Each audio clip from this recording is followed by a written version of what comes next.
In this morning's Money Watch, inflation fears, analysts say prices will be rising on a number of essential items and services. CBS News business and economics correspondent Rebecca Jarvis is here with some predictions and solutions. Good to see you this morning. Good to see you, Chris. So we want to talk about the increasing costs of just about everything, and we'll start with groceries because that's going up. Yeah, it's going up, and people are probably feeling it at the grocery store already. The USDA is predicting that you're going to see 2 to 3% higher grocery costs overall this year, but that's overall. When you actually break it down and you look at meat costs, for example, at the meat counter, you're probably going to pay as much as 4% more this year. So you want to think about ways that you can cut back on that bill. Yeah, so what are some measures people can take to save at the grocery store? One thing people can do is coupons, but you don't have to do it the old-fashioned way anymore. Coupon Susie is a great website that allows you to search for the things that you're going to buy on your grocery trip and have the coupons ready to go, and you can do it from the comforts of your home and have it all ready.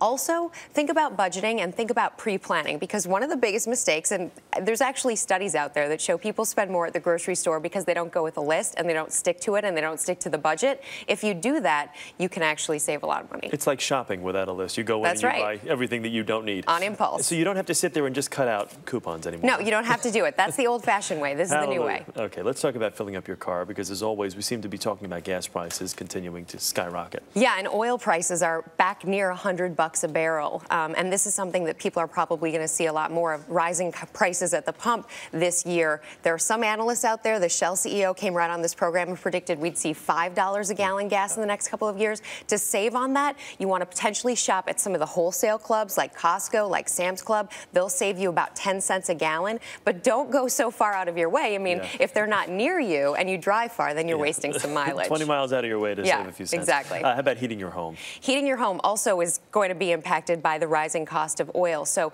if you want to save on heating your home, one of the things you can do is for every degree that you lower your thermostat, you save about 1% on your heating bill. If you lower it 10 degrees, 10% in savings. Yeah, whatever you can get away with, right? Yeah. Clothing costs. Yeah, well, cotton is the input in clothing, in many clothing items, and that's up 80% since last year. So one of the things you can do is shop for coupons online. Retail Me Not and as well as My Bargain Buddy are two great websites for this. And also stick to that budget. Just like you stick to your grocery budget and stay away from the impulse buys, stay away from them when it comes to clothes. And so many different companies, like you mentioned, do have little discounts that you have online discounts that you really need to kind of be aware of so you can take advantage of.